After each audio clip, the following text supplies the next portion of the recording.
From KSAT 12, the news at noon starts right now. Hey, we saw some scattered showers roll through the area yesterday. And there's more rain in the forecast. It's been drizzling all morning, Mia.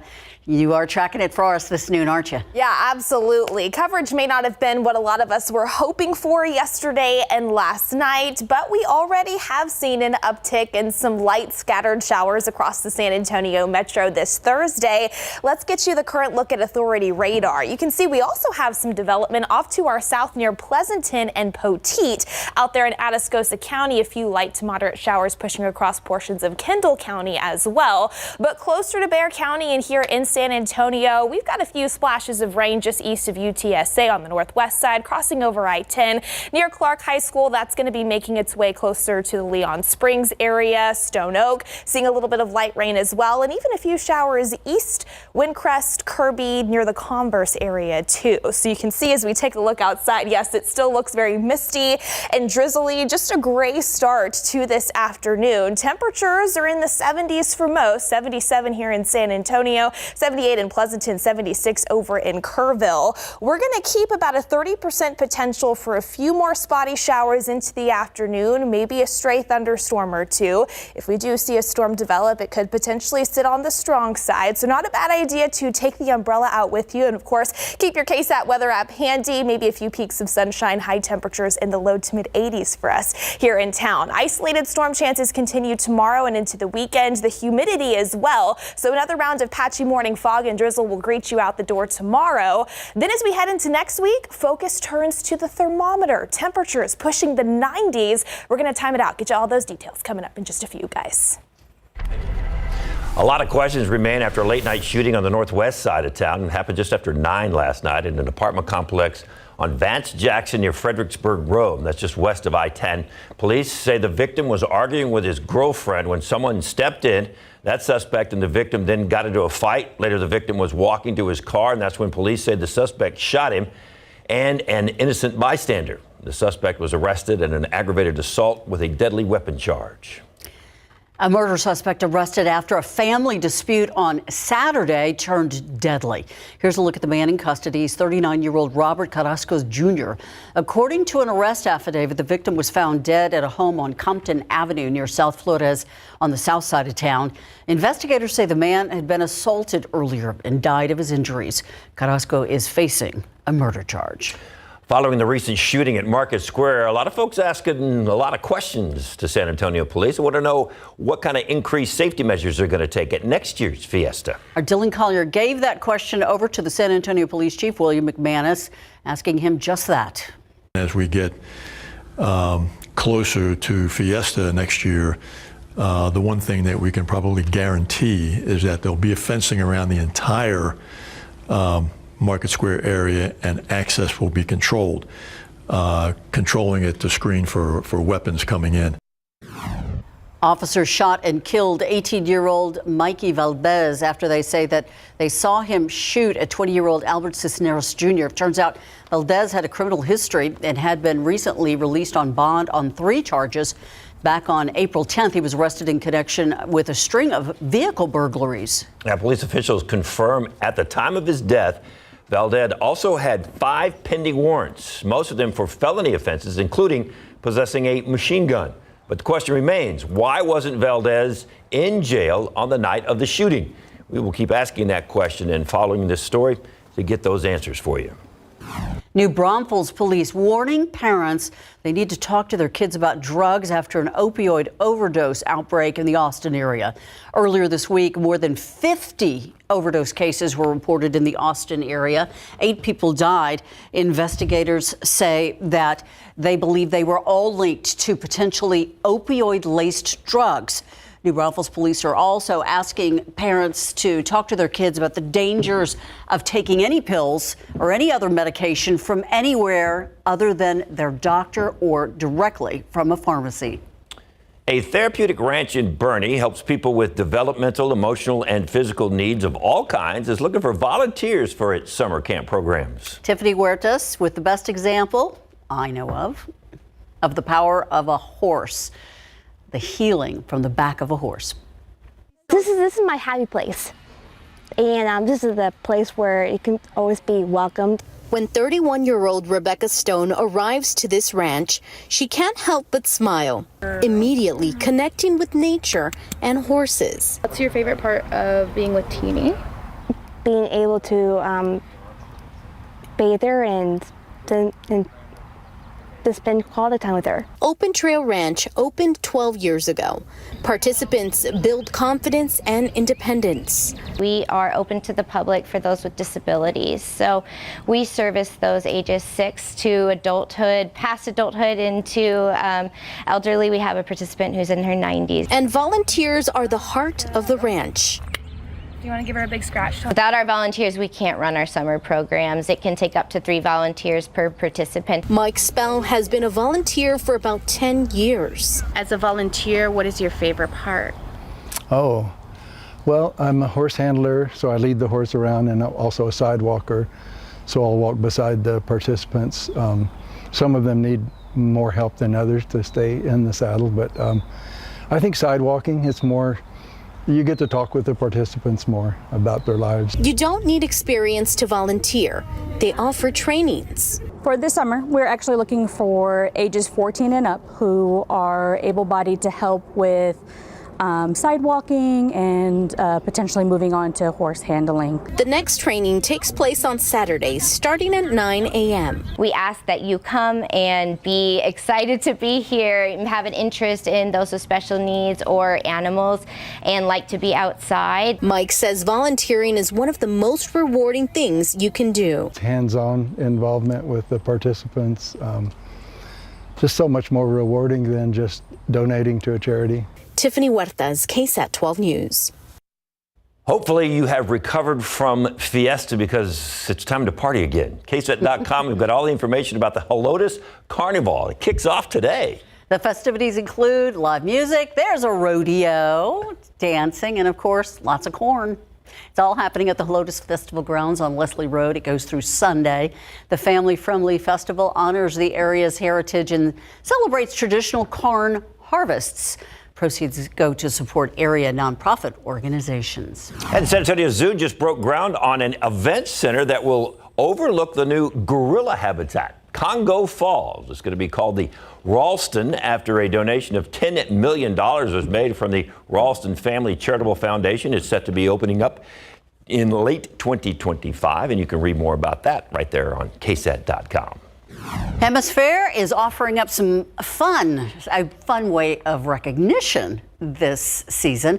They're asking kids to apply for the chance to be selected as Kid Mayor of the Splash Pad for summer of 2024. Why is it always just the kids? Children ages 6 to 10 can send in their submissions through Friday, and the winner is going to be crowned at a super fun Saturday event to be held on May 11th. The application can be found on the Hemisphere website. We also have a link to it on our website, KSAT.com. Now, keep in mind, some perks come along with that title of Mayor of the Splash Pad. 30 Hemisphere garage parking vouchers, 1 free 2-hour rental of the canopy or the ranch during the Summer Splash Pad event at a time that is agreed upon by the Hemisphere staff. You also can get a Hemisphere swag bag. Inside that bag, a t-shirt, water bottle, towel, sunglasses, and even more than that, a $50 Bombay Bicycle Club gift card and $25 Paleteria San Antonio gift card as well. Mm-hmm. That's what you want? You're too old. I know. By about 60 years. Wow. Thanks, Ursula. I bet I can still get on a splash pad, though, and have some fun. Hey, during the playoffs in any sport, it's all about adjustments and learning to handle them. We'll explain about the Madison Maverick softball team coming up.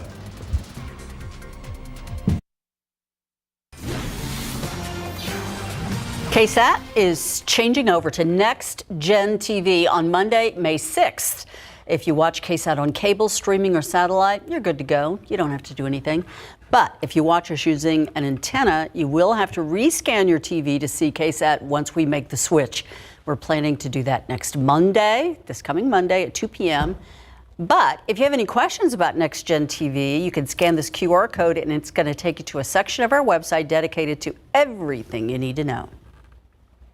It is a 30-floor building that is so historic, it has an underground tunnel system. We're talking about the downtown Tower Life building. It is set to become a mixed-use space that includes shops and apartments. And until May 15th, you can see the San Antonio skyscraper from the basement up. Our photojournalist Gavin Nesbitt takes us on this tour of the San Antonio landmark before those renovations begin. The awesome thing about Tower Life building is that it has seen almost a century of history in San Antonio. And they start Sears Roebuck. They turn their attention to the New York City of the South, where you're standing today. From the glory days of the 1920s, when we were one of the most powerful cities in the South of the United States. Years ago, I worked in this building one summer when I was in college. So I don't remember that much about the interior of the building, but I remember coming to the building. So it's a beautiful building. It's amazing because this structure, this building has been taken care of so meticulously through the years. This is just the opening of a new chapter for the building, as it will soon be a residence. I love to see our old buildings in downtown San Antonio repurposed and used, become vital again. I would hate to see them destroyed. Today, they are planning to make this an amenity floor for the residents when they move in. When it enters its next chapter as a residence, it's going to be fantastic inside, but also it will be a different approach to the history because it will be filled with residents. It's a beautiful building. It's such a landmark from all around.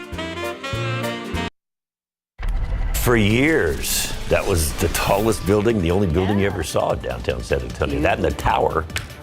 And this is pretty high up, too, giving us a nice view of how icky this day is. Yep, if it was pointed the other way around, we'd have a hard time seeing the Tower Life building because it is a bit hazy and a bit drizzly out there. That's right. We definitely could use any rain that we can gather. The aquifer is down 1/10 of a foot this Thursday at 639.2. Molds are down from yesterday. They are the only allergen present in today's pollen count, moderate at 800. So we'll be keeping eyes on that number into the weekend with a few isolated storm chances continuing. We're going to get you those details and another look at Authority radar after the break.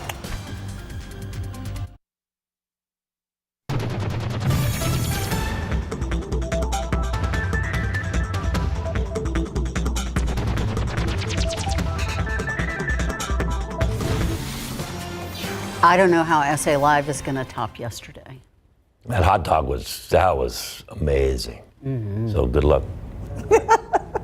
Well, you're missing somebody. Where's Mike? Oh, Mike is off today. Okay, yes. Well, he deserves it, and you deserve to be there by yourself today. Right? I mean, the show will run incredibly on time today. There you go. And you'll actually get a bite of food at some point. Yes, nothing will be long-winded, and there will only be one answer to each question that we ask. In fact, we have a question for you today. We're going to show a video in the show today of an animal, a pet, okay, that is really enjoying a toy that it got. And that got us thinking, what's your pet's, share pictures of your pet with their favorite toy. Do your pets have a favorite toy? The cat has like some toys that it plays with every now and then. You don't play with your cat? No, it's a cat. It's okay. She's fine. We have a rope toy that we play with our little dog, and boy, you pull that thing out and he goes vicious. Does he have a picture? A picture of it doing it? I might, but it's funny because he's so mild-mannered, but boy, you bring that toy out, he wants it back. My dog loves anything with a squeak in it. It is her mission to get to that squeak and destroy it. Yes. Usually within a matter of minutes. Yeah, they don't survive long in my house. No. So scan that QR code and let us know. Share those pictures of your pet with their favorite toy. We'd love to see them. You may see them in the show live here from Historic Market Square at 1 o'clock. All right. We'll see you here in a little Fiona. bit. Mia, I know you have a dog, right? Do you have any pictures of your dog and its favorite toy? I probably do on my phone somewhere. Here's the thing about Coco, okay? Whenever I first got her as a puppy, I got those fun little plush toys, a really cute one, like a little coffee cup or a little pumpkin. Same thing with the squeaker, loves it, destroys it, fluff everywhere. So now I have to get her the more durable ones, like the tough antler bone, because we'll just have fluff all over the house. Yeah, try the rope. Okay. The rope is the only thing that has survived in our house. We have one somewhere. I'm going to have to go find it. I think it's probably at the bottom of the dog toy bucket, maybe. But yes, fun time all around. Hey, today, if you're planning on taking the dog out for a walk, especially over the next couple of hours, probably a good idea to pack the umbrella with you. We still do have some scattered light rain pushing across parts of the San Antonio area. This was updated this morning for some of the rainfall totals that we saw over the past 24 hours. We likely can add a couple hundredths of an inch in some of these locations from that spotty light rain we've seen over the past few hours. But at San Antonio International, just over a tenth of an inch, just under half of an inch though. Fair Oaks Ranch, those totals get a little bit higher as you get into southern Kendall County, up I-10, 0.6 in Comfort, 0.21 in Spring Branch. Take a look at where the heaviest rain fell, and actually a lot of rain bypassed us just to the north as well as the east. Over 2.5 inches in Mason, 1.63 in Austin. Take a look at Huntsville out there in East Texas near Bryan College Station, just north of Houston. Over 6.5 inches of rain, just buckets and buckets of rain fell. They had multiple flash flood warnings that were issued and some issues on those low-lying areas and some area roadways out there, even into the morning drive this morning. That's actually a part of the state that doesn't need the rain as much as we do. This is the latest drought monitor update that actually was released this morning. Unfortunately, we really didn't see any improvements, even though here in San Antonio, we got over an inch of rain from the storms that we saw on Sunday. Still have this pocket of extreme drought across portions of the hill country near Kerrville, Bandera. Severe drought continues out west along Highway 90 and even closer to the Rio Grande, Del Rio, Eagle Pass. So we definitely could use some more rain. And we don't have a lot of heavy rain across our neck of the woods right now. But here's the latest look at authority radar. Here in San Antonio, the more notable rain, a couple of healthier downpours now north of 1604, just east of I-10 in Leon Springs. Timberwood Park, again, Stone Oak seeing a little bit of light rain. This is all going to be moving northward, approaching parts of Comal County. Some light spotty showers across the I-35 corridor. Nice little healthier downpour just passed through the Candelia area out there in Kendall County. And we are still keeping tabs on some of the scattered spotty shower development that's developed across portions of Wilson County near Floresville, Poth, and southern Atascosa, just south of the Pleasanton, as well as Charlotte area. This is the big picture, though, as we take a look across the state of Texas. Still have some more widespread heavier rain near Houston, Beaumont. That's all associated with this disturbance that's going to be departing farther off to the east. At the same time, we've got an area of high pressure off to our south, centered over Mexico.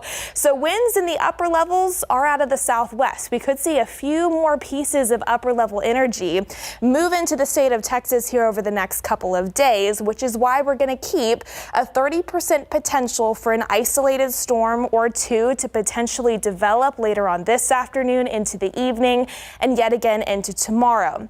Speaking of tomorrow, with the humidity in place and saturated grounds in some areas, we are anticipating another round of patchy fog and drizzle to greet you out the door tomorrow morning. So just something to think about. Wouldn't hurt to give yourself a little bit of extra time to get to where you need to be. And then just a 20% stray chance Saturday, Sunday into Monday before we really start to dry things out into next week. But that is when focus will turn to temperatures as they really start to warm up. So let's talk about temperatures right now. 77 degrees here in San Antonio, a dew point of 75. So again, when those numbers are close together, we are really saturated out there. That's why we're able to support a little bit of rain out there. Winds out of the east-southeast at about 5 to 10 miles per hour. Here's a look at temperatures as well as the satellite picture across the region. Already seeing some sunshine in Rock Springs, 77. Look at Del Rio, 87 degrees right now with more of that sunshine returning. It's possible we manage to find a few breaks in the cloud cover later on this afternoon. 82 degrees at 3 p.m. Right now we're going to shoot for a forecast high around 84 in the Alamo City with that 30% chance for some isolated rain. Then later on this evening, temperatures gradually falling into the 70s with more cloud cover. And again, just a 20% chance for a stray shower or storm here or there. By the way, if a storm does develop later on this afternoon, it could become strong, so definitely keep your KSAT Weather Authority app handy. Into next week, we were talking about those temperatures. Rain chances come down, 90s expected. We're going to detail that setup a little bit more coming up in the next half hour, guys. Thank you, Mia. A local high school golf team getting to put a big trophy in their golf bag, carry around with them. And another local high school quarterback is part of the local pro team now. We'll explain coming up.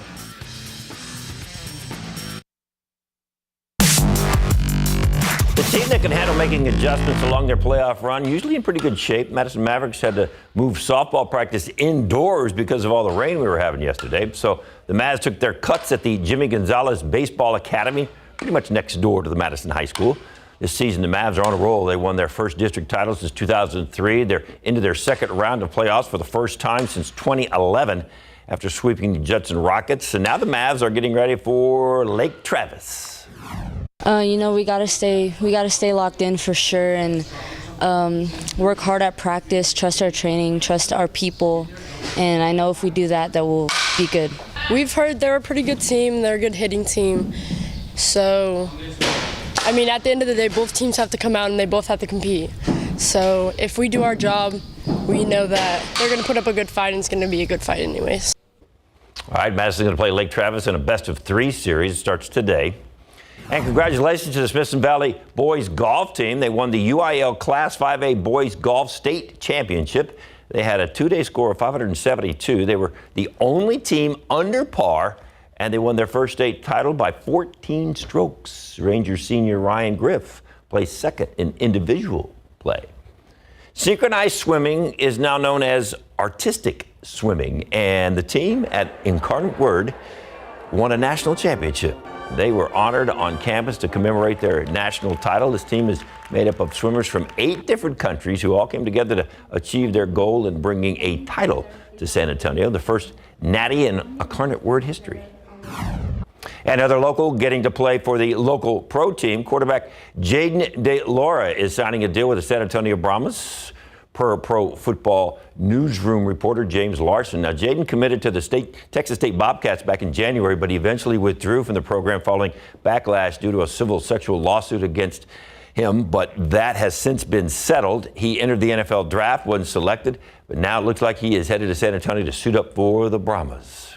And the Indiana Fever held media day yesterday before opening preseason play Friday night at the Dallas Wings.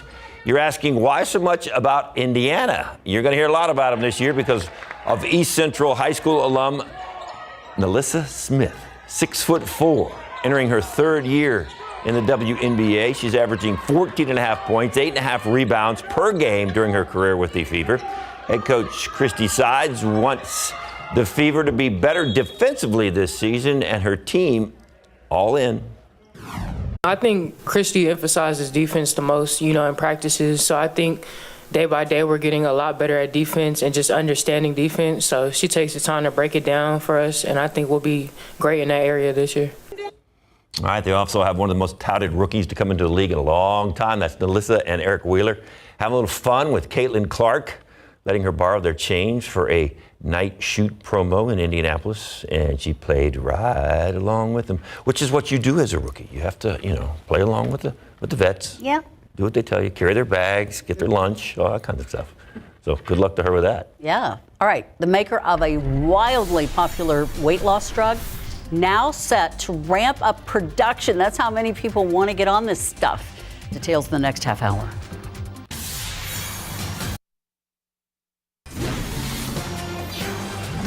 We have an update to a murder case we told you about. Kevin Luna, sentenced to 40 years behind bars.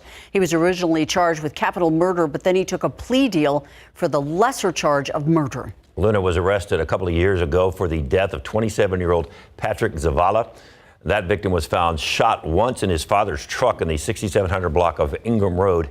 It happened back on January 3rd in 2022. Keeping your information online safe grows harder and harder as hackers get more and more sophisticated. So it's no wonder cybersecurity has turned into big business worldwide. Well, now San Antonio is going to be the host of what was Europe's largest annual cybersecurity event. Tiffany Huerta sharing why it's coming here and the impact this is going to have on the city. Why do you think San Antonio is the perfect place to host this cybersecurity conference? San Antonio really is the perfect place to hold this cybersecurity conference because it has so much to offer. We have so much to do with our attractions, with our history, our culture, and we also have so much in the industry, especially with the UTSA campus and with Techport and many other facilities in the city. Visit San Antonio rallied the community to secure In Cyber Forum Americas, a conference that attracts cybersecurity experts from across the world. And this will be the first time it's coming to the United States in San Antonio. David Gonzalez with Visit San Antonio says it could bring from 3,500 to 5,000 people to San Antonio next year.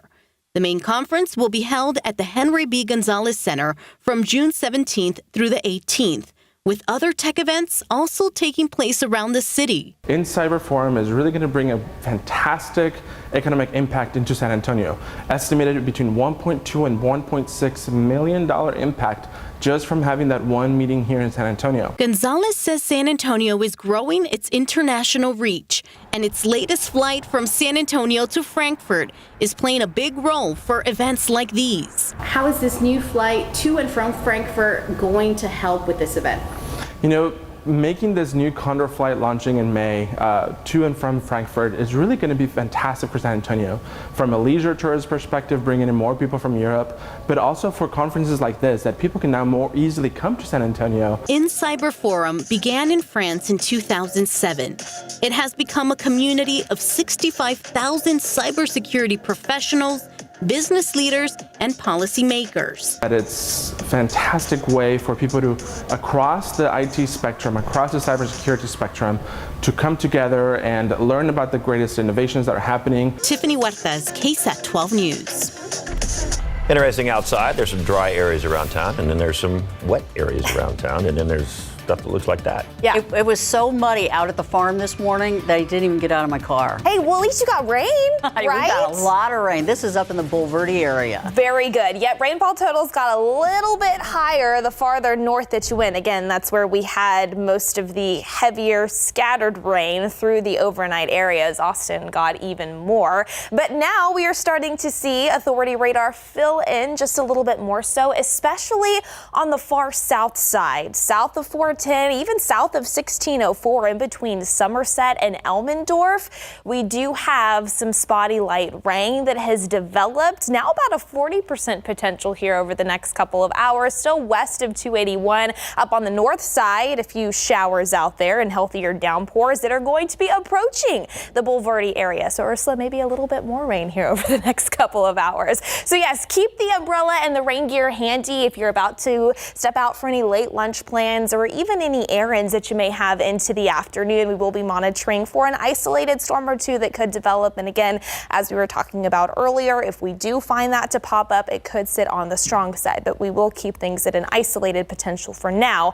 Later on this afternoon, high temperatures in the low to mid 80s here in the Alamo City. Once again, into Friday, the humidity is still here, so another round of morning drizzle and fog is expected. Another isolated chance for an afternoon or evening storm. Temperatures in the mid 80s, but into this weekend, we will start to warm things up. Upper 80s expected Saturday and into Sunday as rain chances start to come down. That leads in 90s as we head into early next week. So we're going to talk about that temperature trend and what we can expect coming up in just a few, guys. Mia, all right, you're going to want to check your refrigerator or freezer if you bought ground beef at Walmart recently. Over 16,000 pounds of Walmart ground beef have been recalled because it could be contaminated with E. coli. The meat was shipped to Walmart stores across the country. The recall affects several products, including both patties and trays of ground beef, ground chuck, and ground sirloin. The U.S. Department of Agriculture said you should throw the meat away or return it to the store where you purchased it. So far, there have not been any reports of illness. For a full list of the recalled products, visit USDA.gov and click on recalls. This isn't a moment for politics. It's a moment for clarity. So let me be clear. Peaceful protest in America. Violent protest is not protected. Peaceful protest is. It's against the law when violence occurs. President Biden this morning addressing nationwide protests that have taken over college campuses by force. The protesters are calling for the condemnation of Israel in the war on Hamas. But Biden said when the message falls under free speech, the hate speech and Jew and hate against Jews, and the violence is actually illegal. This after police finally removed barricades and began dismantling a fortified encampment overnight at the UCLA campus. The pro-Hamas, pro-Palestinian protesters have been defying police orders to leave. For days now, protesters and counter-protesters clashing over these tent encampments. This happening on UCLA's campus. They blocked Jewish students from classes and campus services, and they are not alone. Colleges and universities across the country have been taken over in similar protests. Since Monday in Oregon, at Portland State University, protesters barricading themselves inside of the library. And in New Hampshire, police detaining multiple protesters at Dartmouth. Meantime, the NYPD has made hundreds of arrests at Columbia and City University, where they say an estimated half of those arrests are not students, but rather outside agitators. In the last 2 weeks, more than 1,600 people have been arrested at 30 schools across the country. The company behind some popular medications says it's been increasing supply of the sought-after weight loss drug Wegovy. ABC's Ariel Rishef reporting that this comes as at least 25,000 new patients have started taking the medication every week in the U.S. The maker of the wildly popular weight loss drugs Ozempic and Wegovy, speaking exclusively to ABC News. We recognize that the demand definitely is outpacing the supply that we have. Novo Nordisk now announcing it is investing $6.5 billion to ramp up production. It says there's enough product to start 25,000 new patients on Wegovy per week, a 4 times increase over the end of last year.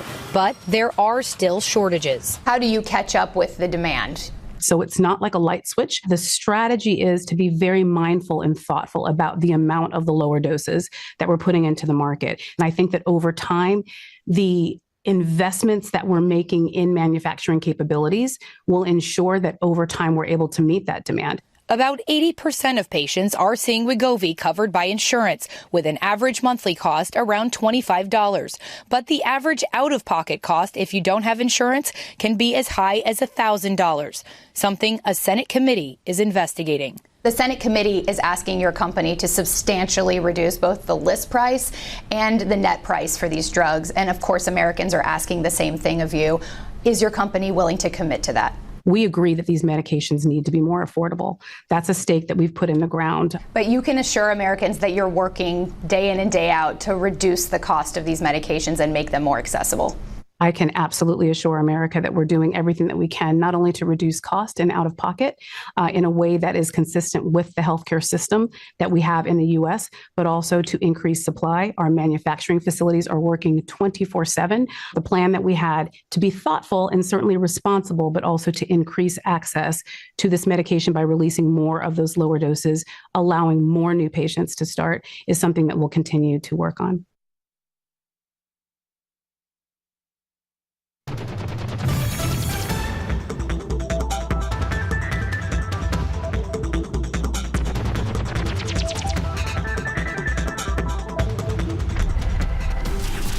So amongst all the rain, a little bit of thunder here and there, the thunder might have been something else if you're down in Cards County. You felt a little movement under your feet. Huh? A little something happening underground. That's true. Yep, I saw on Facebook this morning some former teachers that I had out in Floresville who now live down in Fall City were woken up by a 3.4 magnitude earthquake that happened at about 5:55 a.m. Depth 2.1 miles. The epicenter about 2.5 miles east of Fall City. Northern Cards County, there was a little bit of moderate shaking. Light, though, as you moved up into western Wilson County near Floresville, Poth, and even closing in on Elmendorf, but likely here in San Antonio. Didn't feel anything, just wanted to get that information out to you. Yes, we have some rain out there on Authority radar. We're going to get you another check at that after the break.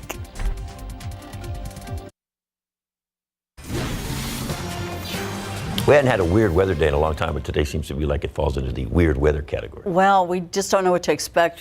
It really depends on where you are and what you're doing. All we know is somehow Mia still has great hair on this horrible hair day. It's a just lot not of fair. hairspray. That's the secret here. Hairspray. Hairspray. It's a Texas thing. I'm going to start putting that on my forecast graphics. Weird weather day alert. Yeah. We're going to coin that term. Okay. Why not? All right, so yes, it is a little bit of a weird start to this afternoon in just the sense that we have these spotty showers popping up across south central Texas, especially here in San Antonio. So let's take a look at Authority Radar. Latest update here. You see, we have a few more notable downpours near Fairview, even approaching Calaveras, far western side of Wilson County. That's going to be moving closer to Calaveras Lake, even Elmendorf here over the next 45 minutes. A few more showers have blossomed near Thelma, the 281 corridor, even near Palo Alto College and approaching Lackland Air Force Base. As we take a look farther up to the north, still have that little cluster of showers, a couple healthier downpours moving through far northern Bexar County west of Highway 281. That's going to be approaching Bergheim, west of Bulverde, as well as Timberwood Park. Here's where some of the more notable downpours are near Zorn, north of Geronimo, out there in Guadalupe County. That's even approaching Luling and Highway 130. So we'll be keeping tabs on all of this here over the next several hours. We've got about a 30 to 40% potential for some additional development. So just keep the umbrella in the car should you need to use it. Another way that we can look at where we have some of that heavier drizzle and mist is also by taking a look at the visibility values. These have been pretty low throughout a good chunk of the morning. Here in San Antonio, visibility at the airport is about 3 miles, not that much better. Up I-10 near Bernie, even Kerrville, Castroville, visibility is down to 2 miles. That's the same out on the south side of Bexar County and even up I-35 in New Braunfels. So we'll monitor to see what we can find out there in the rain gauge. In case you missed it, April, believe it or not, was an above average month in terms of rainfall for us here in the Alamo City. Over 3 inches of rain fell. It's about 0.65 above the average for the month of April. And this is actually a pretty interesting statistic. I know there's a lot here on your screen. Over the past 19 months, only 3 months have been wetter than average, and that does include April of 2024 and even January, where we saw over 6 inches of rainfall. So definitely could use some more. We'll keep tabs on Authority Radar into the afternoon, maybe a few peaks of sunshine later on today.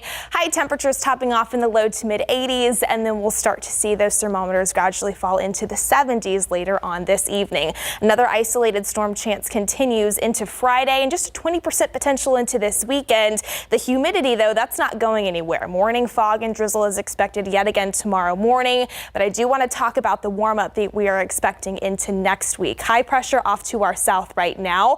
Watch what happens in the upper levels. That's just going to wobble over Mexico. An area of low pressure is going to move into the Central Plains early next week, but it bypasses us up to the north. So we're just kind of stuck in this pattern, still being influenced by that area of high pressure off to our south. So take a look at what temperatures are expected to do. Mid 80s through tomorrow. How about upper 80s this weekend? And then 90 degrees currently in the forecast by Monday afternoon. Keep in mind the average high for this time of year is 83 degrees, so we could be 10 degrees above that by Tuesday of next week and into Wednesday. And when you factor in the humidity, those feels like temperatures are likely to be even higher. So a lot to monitor in and out of the upcoming weekend. We'll, of course, keep you posted, and we'll be right back. A little different twist today to SA Live. Yes, Fiona holding down the court. Yes, I am. And of course, we've got Mother's Day coming up. So Salvador Saenz Lopez from Mosna Chocolate and Coffee joins us. And what have we got here?